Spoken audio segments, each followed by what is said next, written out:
দেখো এখানে 34,068 কে 501 দিয়ে ভাগ করতে হবে।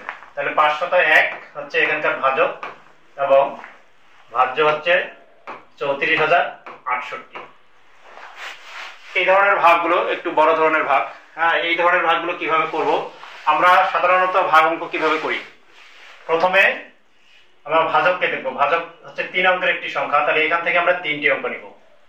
3টি অঙ্ক যদি নেই তাহলে হচ্ছে 501, এখানে 340 ছোট হয়ে যায়, তাহলে আরো একটি অঙ্ক বাড়িয়ে নিতে হবে। দেখো আরো একটি অঙ্ক যদি বাড়িয়ে নেই তাহলে হচ্ছে 3,406, আর এখানে আছে 501। এখন এই 5 34-এর মধ্যে কতবার যায়?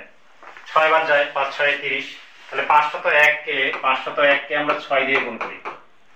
6 1 কে 6, 6 0 আর 5 6 30, কত হলো?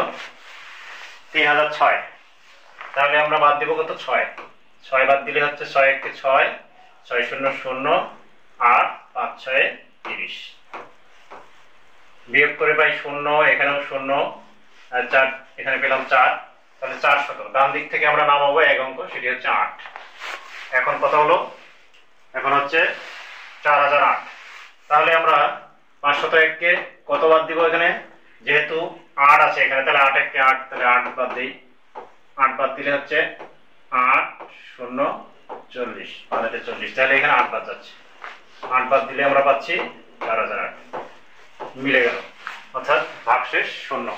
তাহলে বড় ধরনের ভাগগুলো আমাদেরকে এইভাবে করতে হবে। হ্যাঁ, তোমরা এই নিয়মেই ভাগের অঙ্কগুলো প্র্যাকটিস করবে। তোমাদের জন্য তোমাদের বাসার কাজ হচ্ছে এই 268 দিয়ে তোমরা করবে হচ্ছে 4000, এই ভাগটি করবে। এটি হচ্ছে তোমাদের বাসার কাজ, এটি হচ্ছে তোমাদের বাসার কাজ। এটি করে তোমরা কমেন্ট করে জানাবে।